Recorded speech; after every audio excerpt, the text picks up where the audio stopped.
So in the next 35 minutes, thereabout, I'd like to convince you that skepticism is in fact not just an approach to debunking pseudoscience, not just an approach to learn and navigate better the world, but in fact the whole philosophy of life. And if I want to convince you of that, first of all, I have to explain to you what the hell is a philosophy of life, because some of you might not be familiar with that concept, although you all have it. Whether you know it or not, you all actually subscribe to a philosophy of life. So a philosophy of life typically, although there are exceptions, has three components. One is a metaphysics, and by that term I just mean a general understanding of how the world works, whatever that understanding is going to come from, and I'll provide you a couple of examples in a minute. Second, an ethics, that is an understanding of how you should live in the world. So here the word ethics, here from the rest of this talk, the word ethics is going to be used in a very broad sense in the way in which the ancient Greco-Romans meant it.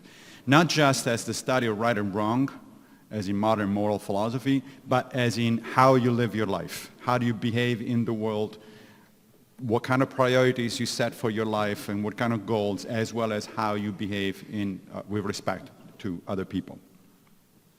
And then finally, a set of practices. These are things that help you actually put into practice your metaphysics and your ethics, so to live your life in an actual way. Okay? So these are the three components. Now, before we get to skepticism, let me give you a couple of examples of how that works. So on the first column in this table, you're going to see a religion or a philosophy. I think the religions are a type of philosophy of life. And then you're going to have the three columns that I just described: metaphysics, ethics, and practices. So let's take Christianity, which presumably is familiar to most people in this room, whether you are or not a Christian. Well, the metaphysics has something to do with a benevolent, more or less benevolent God that created the world and, does miracles and stuff like that. The ethics, of course, has to do with things like the Ten Commandments, the teachings of Jesus, and so on. And then the practices include prayer, both individual and communal activities like going to church, reading scriptures, and stuff like that. A practice that it's either a religion or a philosophy, depending on how you look at it, is Buddhism, and it has a similar set of metaphysics, ethics, and practices. In terms of metaphysics, for instance, Buddhists believe in the cycle of birth and rebirth, in concepts like karma and so on. In terms of ethics, they follow the Four Noble Truths and the Eightfold Path to Enlightenment. And in terms of practices, they do things like different kinds of meditations to deflate the ego, loving kindness meditation, stuff like that. In the Greco-Roman tradition, Stoicism, which has been surprisingly popular over the last decade or so, falls into the same category. In terms of metaphysics, the Stoics believe that there is a universal causation, so one universal cause and effect in the world. They are physicalists, meaning that they understand the world as being made entirely of physical objects, of stuff, basically. In terms of ethics, they try to practice something that they call the four cardinal virtues, which are practical wisdom, justice, courage, and temperance. They follow certain disciplines by one of their main authors, whose name was Epictetus. And in terms of practices, they do things like keeping a philosophical diary. Perhaps the most famous version of it is Marcus Aurelius' Meditations, which were actually written in part in Carnuntum, just a few miles here from Vienna. Various kinds of meditations, exercises in self-restraint, things like temperance when you eat or drink, stuff like that. So that gives you an idea of what a philosophy of life is. By the end of this talk, we'll see a similar table in which by that time, I will have prepared the terrain to show you or to argue that skepticism, in fact, as we should understand it, falls into this category, although with some major differences. Now, as you probably know, skeptics don't have a good reputation. This is a cartoon that says, "Welcome, National Society of Skeptics." And one of them says, "I don't believe we met," and the other says, "I don't believe you don't believe we met." Right? So skeptics as naysayers. When I talk to my neighbors and I say, I go into a skeptics, I say, "Oh, those are the people who don't believe in anything." It's like, well, no, not quite. But that's the perception. But in fact, the word skeptic comes, not surprisingly, from the Latin skepticus, which itself derived from the Greek skeptikos, and it means inquiring or being reflective. So skepticism isn't about saying no to things, it's about inquiring, ideally with an open mind toward things. It's about not making up your mind until you have sufficient evidence or arguments, and even then being ready to revise your position according to new evidence and arguments. That's, by the way, why I pointed out to my friend Ken Fraser, the editor of Skeptical Inquirer, that Skeptical Inquirer is redundant. It means inquire. It's like in the United States, people would talk about ATM machines. ATM means automatic teller machine, so it's an ATM machine means automatic teller machine. Words, you know?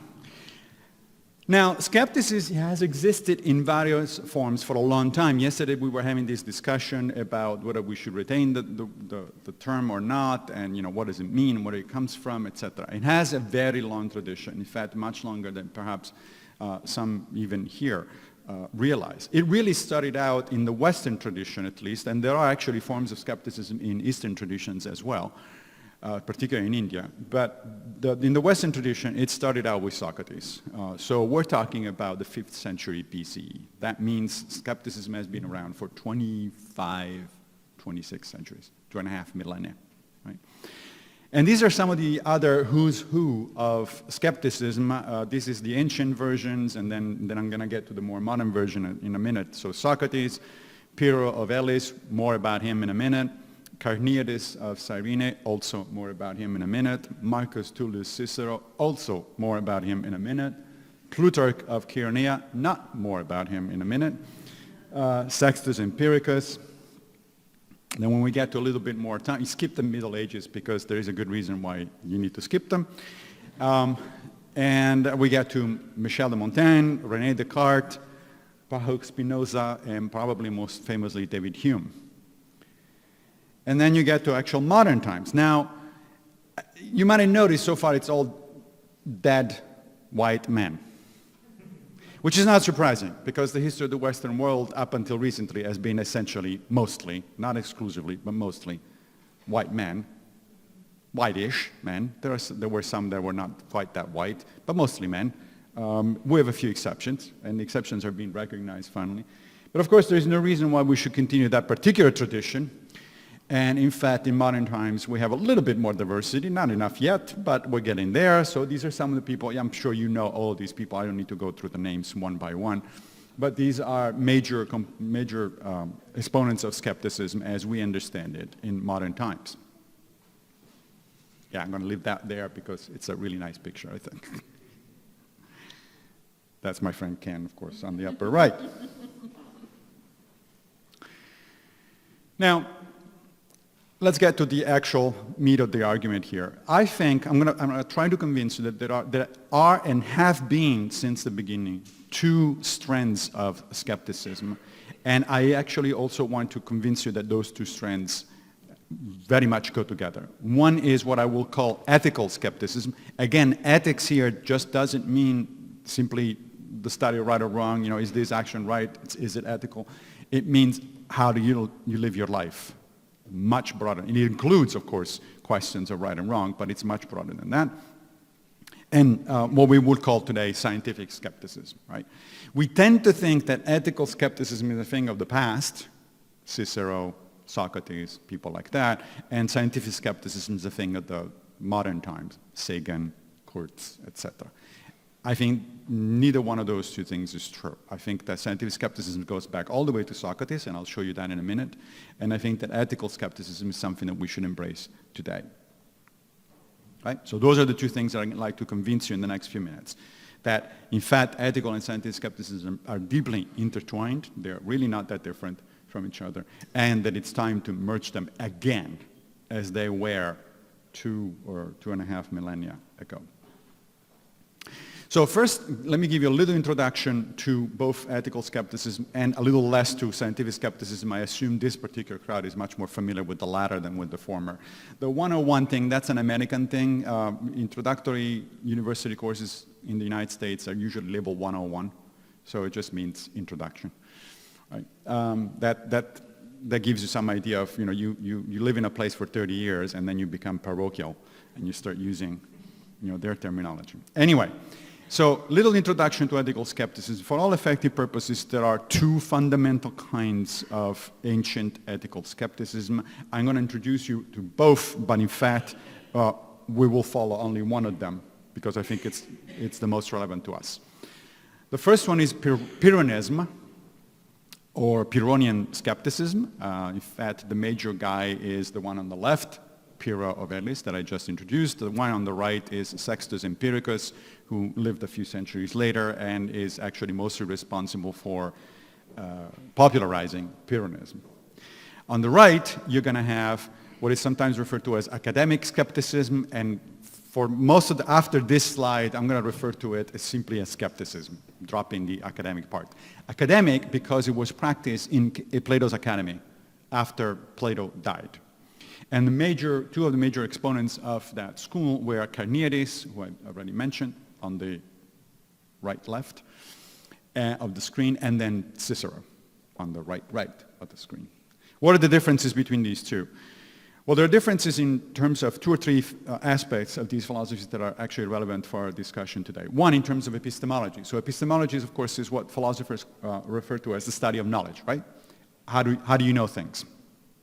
Which as skeptics is the first thing we ask. Right? Whenever somebody makes a claim of any sort, the obvious question that a skeptic would want to ask is, and how do you know that? What are your sources? Where are you getting from with that?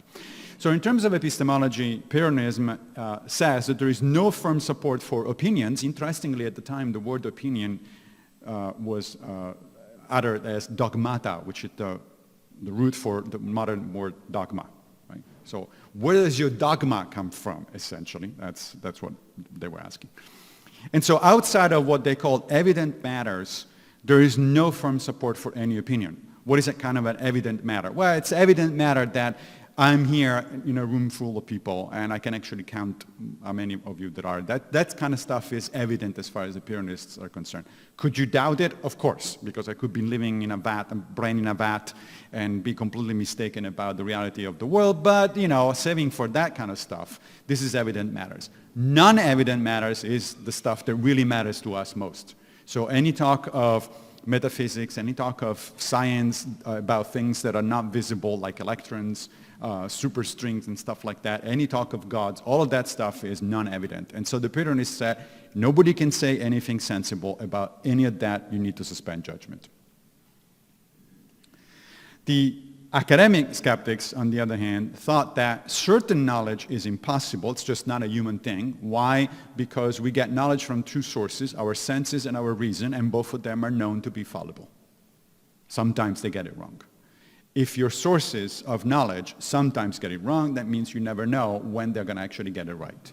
Even if they get it right most of the times, there is always still a reasonable doubt that maybe you think it's right, but it's not in this particular example, right, in this particular case. So certainty, knowledge through a capital K, truth through a capital T, all of that sort of stuff is out as far as the academic skeptics are concerned. There's no such a thing as that. Okay? Reason and evidence are fallible, and senses are fallible. In terms of practices, the Pyrrhonists said that, as I just mentioned, we should suspend judgment, a practice that they called epoche. So unless it's an evident matter, a Pyrrhonian skeptic says, I have no idea. And if you think you have an idea, there's no way you can know. Okay? The academic skeptics, on the other hand, say, well, we should arrive at tentative and revisable opinions based on probability. That word is pitanon in ancient Greek, which actually means more something like persuasiveness. So you accept provisionally something that is persuasive, something that sounds right, that seems right. But Cicero, who was really the first Roman philosopher, the Romans didn't have a lot of vocabulary at the time to express these kind of things. So he literally invented a bunch of words. And the word that he invented for this to translate pitanon was probabilis, where we get our word probability. So it's about probabilities or likelihood of things. And in terms of ethics, that is, how do you live your life, the Pyrrhonists would say, look, the goal of life is tranquility of mind, what the Greeks called ataraxia, and the only way to achieve tranquility of mind in life is to suspend judgment. Even though I'm not a Pyrrhonist, they did have a point. Imagine how much more tranquil your life would be if you suspended judgment about religious opinions, political opinions, and all sorts of stuff like that. Right? Say, I don't know. Not I don't care, but I don't know. All of a sudden, your identity wouldn't depend on your religion. It wouldn't depend on your political positions. You know, and you wouldn't get upset about this kind of stuff. So I'm not a Pyrrhonist, but there's something to be said there for their approach. What about the academics?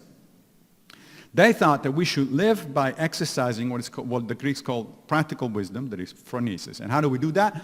Basically, we temporarily accept whatever notions or opinions appear to be most probable given the evidence and the arguments. Does that sound familiar? It sounds like modern skepticism a lot, right? And there is a reason why, and which I'll tell you in a minute. So from now on, we're going to forget about Pyrrhonism and focus on academic skepticism, which from now on I'm just going to simply call skepticism. Now, what about scientific skepticism, the other side of the same coin? You're very familiar with this, so I'm going to go very briefly over it just to make sure that we're on the same page. So these are a couple of quotes. The first one from Paul Kurtz about the nature of scientific skepticism, right? So back in 1992, he wrote, briefly stated, a skeptic is one who is willing to question any claim to truth, asking for clarity in definition, consistency in logic, and adequacy of evidence. Yeah, that sounds about right. And one of my favorites is Carl Sagan from The Demon Haunted World. The question is not whether we like the conclusion that emerges out of a train of reasoning, but whether the conclusion follows from the premises or starting point, and whether the premise is true. Right? So he says, it doesn't matter whether you like it or not, it's a question of does it follow from what we know. Right? Great. Now, as you know, the typical realm of application of scientific skepticism is vast.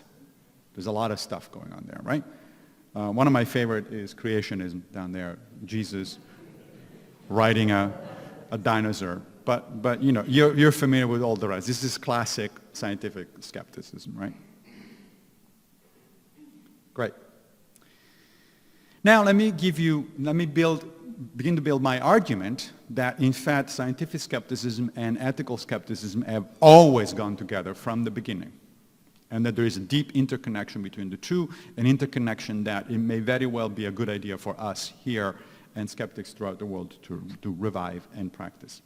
The first example that I'm going to give you is from one of the Socratic dialogues by Plato, and I'm actually going to read a little bit of the dialogue. It turns out that quackery, or bad medicine, was a problem even then. Imagine that. 2.5 millennia ago, it was already problematic, and Socrates was aware of it, and he actually talked about it.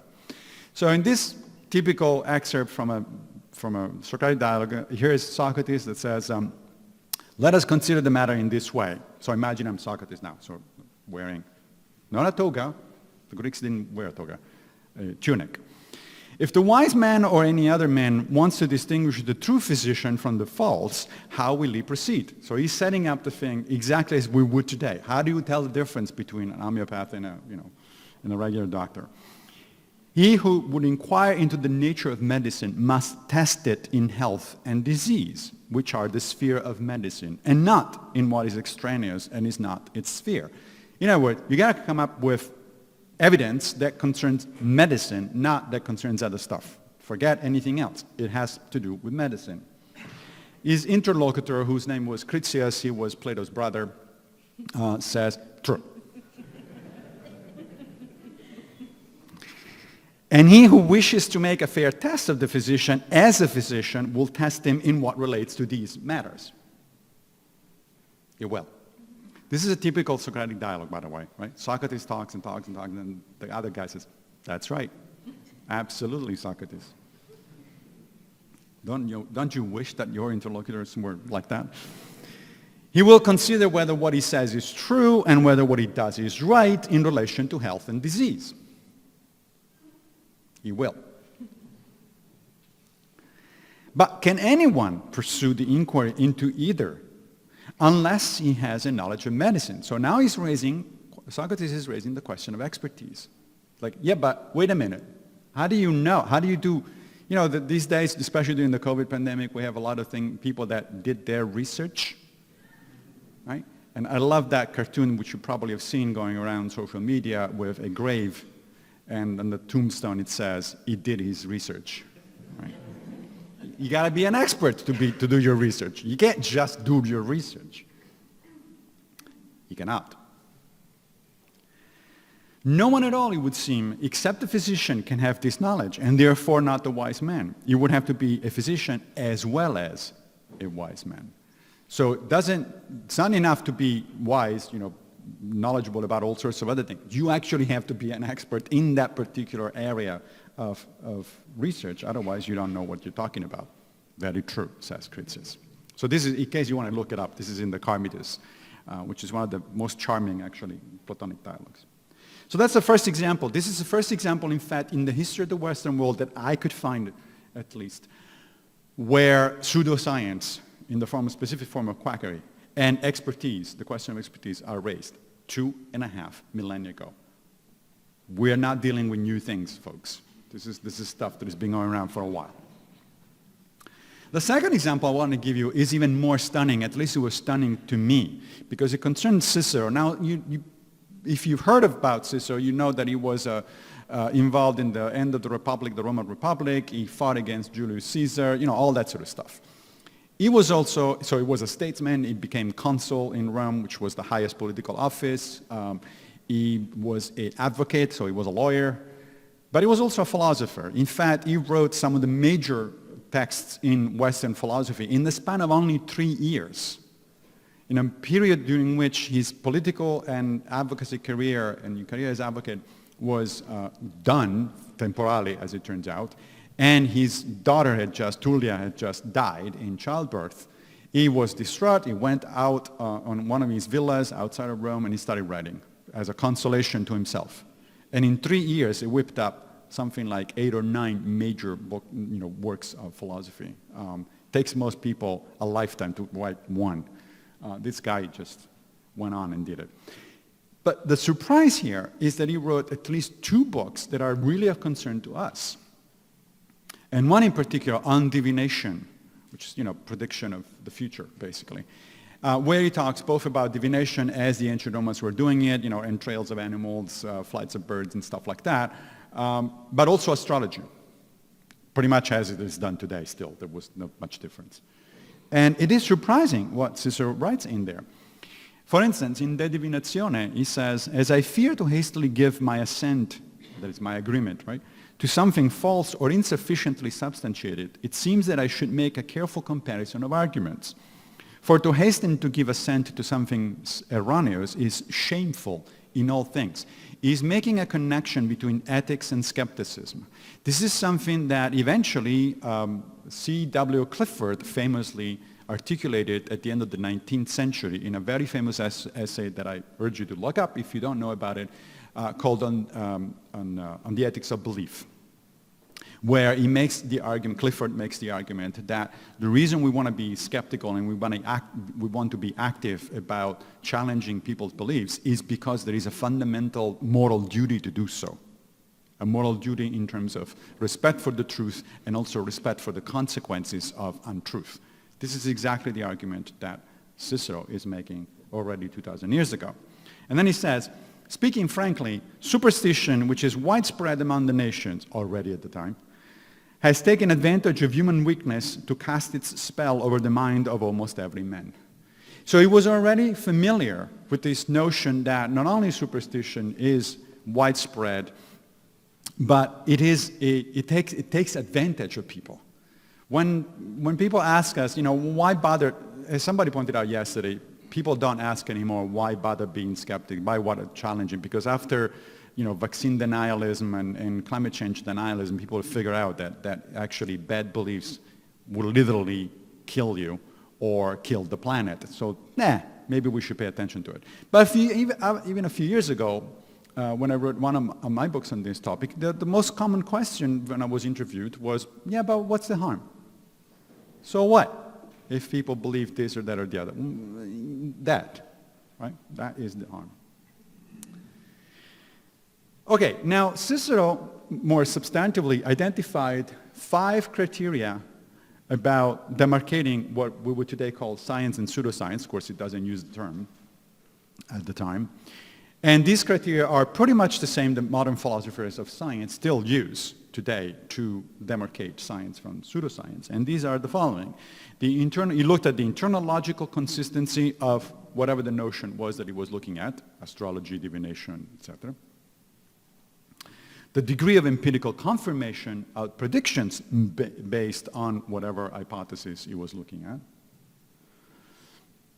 The degree of specificity of the mechanisms proposed to explain a certain phenomenon. So he was aware of the fact that, you need to have an explanation for how things work. You can't just say, this is the way it works. It's like, you need to be prepared to at least begin to give me an answer to the question of, well, how? How does that, what is the mechanism behind this thing?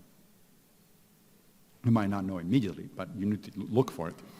The degree of arbitrariness in the application of the idea. So he noticed that, astrologers were arbitrary in applying their ideas. Sometimes they did, sometimes they didn't. It's like, well, why not? Right? If you're talking about something is true, then it should be true everywhere, not just whenever it's convenient for you.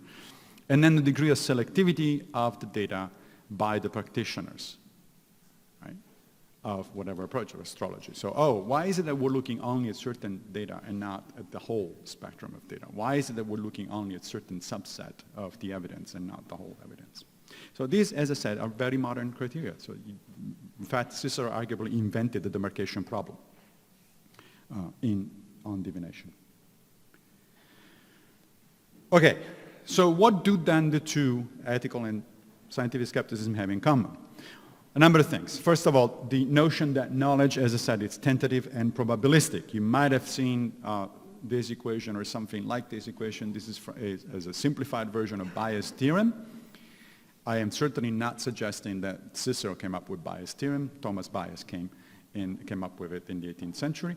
But Cicero and Carneades anticipated this reasoning because they didn't just talk about probabilities, they understood the concept of different degrees of probabilities, different degrees of likelihood between 0 and 1, between nothing and 100% of a particular claim. So typically Bayes' theorem, I don't want to get into details here, I'd be happy to answer questions later if you want to, but the notion is that the probability of a particular claim, let's say a prediction made by an astrologer on the basis of a horoscope, is proportional, that little sign there means proportional, to the probability of the evidence given the claim, that is the evidence you look at given the particular claim, multiplied by the probability of the claim a priori. What the hell does that mean?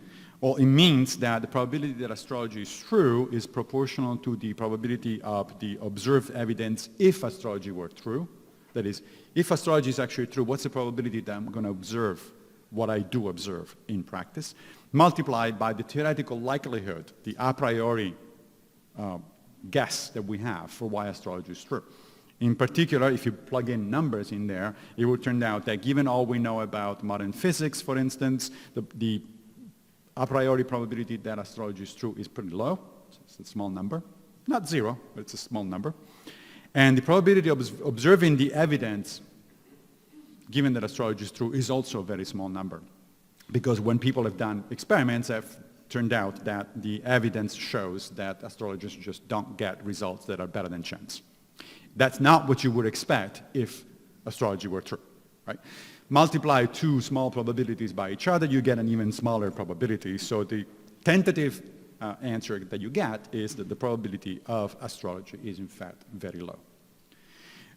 That proportionality sign becomes an equal sign once you standardize that equation by a numerator. So you can actually get precise probabilities out of there, not just approximate. The second thing that the two have in common, ethical and scientific skepticism have in common, is that we should be open to revise our opinion whenever the evidence changes. Again, we can express this in terms of probability. So a good Bayesian will tell you that probabilities, of course, vary between 0 and 1, or 0 and 100%, right? But if you're a good Bayesian, you don't want your probabilities of your beliefs about X, Z, or Y to go either at 0 or at 1. In other words, you don't want to touch the extreme of the distribution, the two extremes of the distribution. Why not? Because you can show mathematically, this is a probability theorem, you can show mathematically that if you touch either 0 or 1, then no evidence will change your estimate of probability. You literally got yourself into a corner, and you're not moving from that corner anymore. That is the definition of blind faith. Either 0 or 100, notice. So you could have blind faith both ways, right? Either in favor of a claim or against a claim.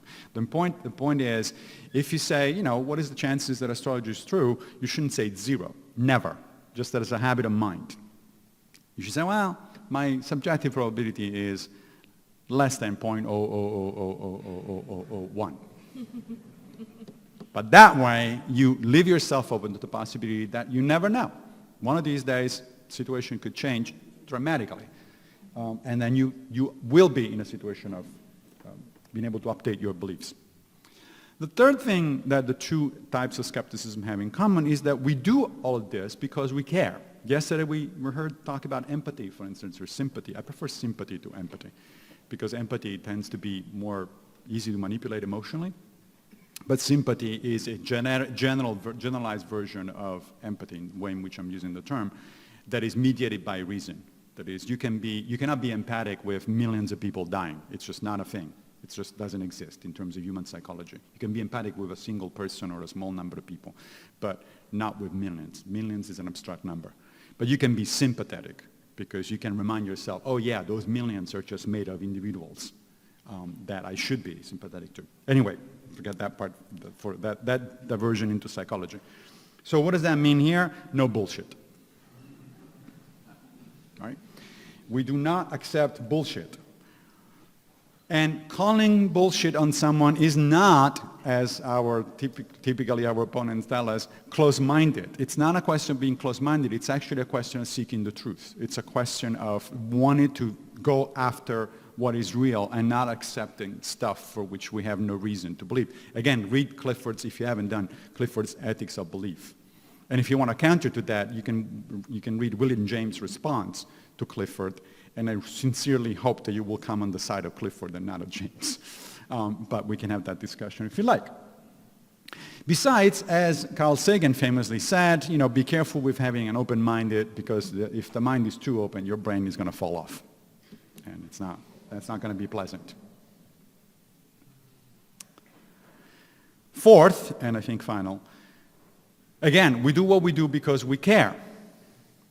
In what sense? Well, the ancient Greco-Romans had this notion of expanding circles of concern. They understood that we're most naturally, as human beings, primarily concerned about ourselves, and that's okay. It's fine. So long as then we naturally, also instinctively, become concerned with, let's say, close family members, and then with friends, and then at some point, our reason kicks in and says, well, if I'm concerned about these people who are no different from other people, then I should be concerned also about my community at large, humanity at large, and perhaps the entire planet. Right? These are circles of concerns that were known, that were articulated already in ancient Greco-Roman philosophy, particularly by the Stoics, but they were also taken up by Cicero as a skeptic. So we do these things because we care, not because we're smug, not because we want to show other people that we're right and they're wrong. That's not the point. The point is we care about the negative effect of bullshit on people. Now, are there limits to this kind of renewed skepticism? Once you merge skepticism, scientific skepticism, and ethical skepticism, is there a limit? No, the sky is the limit. There are no limits. You can apply skeptical thinking to anything. So long as you have arguments and evidence in favor of any particular notion, whether it regards ethics, economics, science, philosophy, history, pseudoscience, or politics, you can and you should. I know too many skeptics who think that they need to stay away from politics. If by politics you mean partisanship, I agree. I don't think that yesterday somebody brought up the question of, should we start a skeptic party? No, bad idea. I agree, because then you become partisan. But if by politics you mean what Aristotle meant, being concerned for the polis, that is for the community, yes, absolutely we should be into political issues. And yes, those are difficult, which is one more reason why we should remind ourselves that there, much more than in science, let's say, or pseudoscience, we need to be careful about what we say and why and on what basis we say, because politics is far more complex in terms of evidence and arguments than a lot of science. You know, fundamental physics, it's easy by comparison. It's a piece of cake. Okay? Quantum mechanics, piece of cake compared to how do you solve climate change. So, in the end, the Greco-Romans proposed this way of looking at things. There are three general areas of concern that we should be regarding if we want to live a good life. One is to study logic, by which they meant not just formal logic as we mean it today, but learn to think in the best way possible. So yesterday, again, there was a suggestion about, what about critical thinking? Well, again, this has been around for a couple thousand years. That is connected to a proper understanding of science. Why? Because in order to live a good life, you need to understand in the best of your ability how the world actually works. If you don't understand how a pandemic works or a virus works, you're going to be dead, or at least in not very good shape. And then finally, you need to be concerned with ethics, meaning how to live, meaning not only how you live and what your priorities and objectives and values should be, but also how you relate to other people. It is those three things together that lead to what the Greeks called eudaimonia, or a life worth living. And you recognize all the components of skepticism at this point in here. So now it's time to get back to our original table with the metaphysics, the ethics, and the practices, and try to, by this point, I should have made enough of an argument so you might agree that skepticism is, in fact, understood as I try to develop it during this talk, it is, in fact, a philosophy of life. Why? Well, it has a metaphysics, which basically boils down to whatever science says, and it changes with that science, right? So unlike, let's say, a religious metaphysics that doesn't change, or at least they pretend that it doesn't change. For us, metaphysics, meaning an understanding of the world, comes from science. Science changes all the time, so we update our beliefs in terms of metaphysics all the time. The ethics is rooted in an emphasis on truth and the importance of truth, of respecting truth, as well as seeking compassion toward other people. And then finally, in terms of practices, we do have our own practices. What we're doing now, it's a practice. This is the equivalent, the skeptic equivalent of going to church. Except that I'm not preaching to you. I'm just making an argument. And you're free to disagree with me on the basis of that argument, right? But reading and inquiring, these were actually ancient skeptic practices. It's called inquire, as I said, it's skepsis in Greek. They sought things out. They looked into things. That's what we do, right? We read stuff, we inquire into stuff, and then we learn from each other, especially when we come together to these kinds of gatherings. So that's all I wanted to say. If you want a little bit more about that, then check out one of my books, Nonsense on Stilts, where I articulate some of these ideas. Thank you very much for your attention.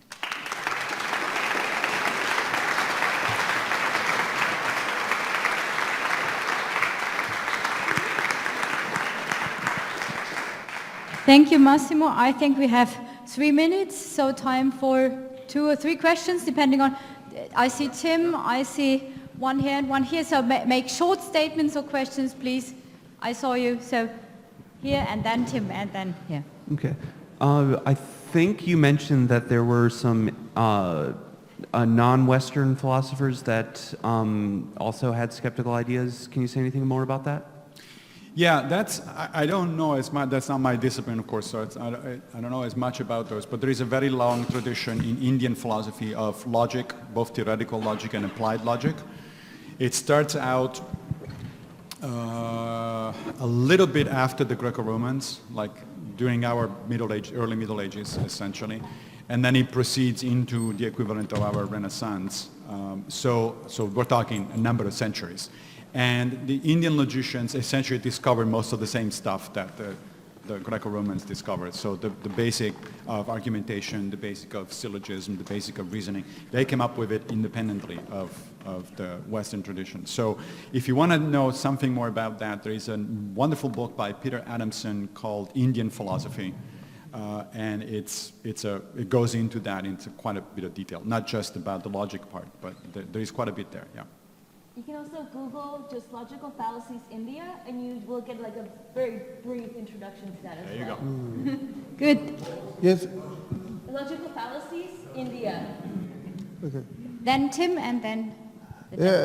I generally agree with what you said, perhaps not all the names of favorite skeptics, but no, I don't think that Descartes can be considered as a skeptic. I prefer Pierre Bayle, but being practical, our organization in Belgium, and I think there are others, do explicitly mention that they are not have philosophical opinion, they do not defend a particular philosophy or religious opinion. So we consider themselves not defending skepticism as a philosophy.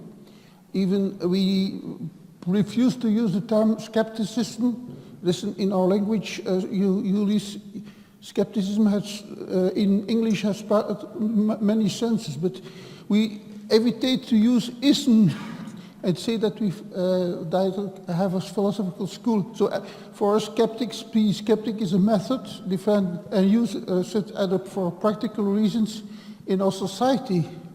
I said And short. Yeah, no, I get your point, absolutely, and it is a good point. But at the end of the day, look, we all need language. We need to refer to what we're doing by words. If somebody asks me, what am I doing, what am I interested in, I don't have any problem using the word skepticism. Yeah, it's an ism, but if it's a very qualified ism, as I pointed out, right? It's one that comes with qualification of I accept provisionally whatever is available on the basis of arguments and evidence. What else would you want to do? So to some extent, it's just a matter of language. It's convenient to use some word as a shortcut to indicate what you're doing, and I think skepticism is perfectly good from a linguistic perspective and from an historical perspective. Also, but the more fundamental part is, it's just not true that we don't do philosophy. Everybody does philosophy. The only choices are whether we know it or not, whether we are conscious of it or not, and I would suggest that it's better to be conscious of it than not. Speed, last question. We are in church right now.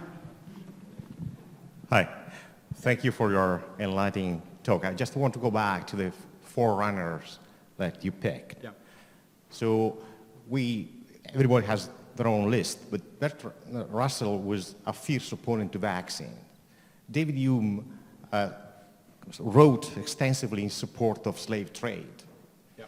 And Carl Sagan's book is scattered with pseudo-scientific flim-flam, all of his writing, particularly in my field. So my point is, how do we select, or what is your criterion to select our own forerunners, people we looked up? Oh, this is a great question, thank you. Because it comes really to the bottom of what it is, I think, to be skeptics. The reason I think Russell and Sagan and all that deserve to be there, it's not because they espouse particular hypotheses or ideas or notions about which they may or may not be wrong. I agree with you about Sagan, for instance, on neuroscience. It's because of their attitude. That is, skepticism, just like science, it's not a matter of a particular body of knowledge. It's a matter of a philosophical attitude of inquiry. I am pretty sure that if Bertrand Russell or Carl Sagan were alive today, they would gladly change their mind, or at least maybe not gladly, but they would change their mind about things because there is new evidence and because there is new arguments. So, and in fact, I think that your question points to the notion that we should move away from the idea that we need to accept as skeptics certain beliefs and reject other beliefs, because those can change. And if they change, the skeptic ought to change their mind, maybe kicking and screaming, right? If somebody really came up with convincing evidence that astrology actually works, I would be kicking and screaming for days before I'm going to say yes. But in the end, I would have to say yes if I consider myself a skeptic. So I think that the important thing about skepticism, just as the important thing is about science, is not specific beliefs or specific positions. Those will change over time. It's a matter of attitude, of philosophical attitude. I mean, think about it this way. When philosophers of science really want to piss off scientists, They interrupt them when they're talking. they do. Good. So, thank do, you, but can Massimo. No, Oh, come on. no, we're 3 minutes over, and Michael I'll tell has you later. already given me the stink eye. So.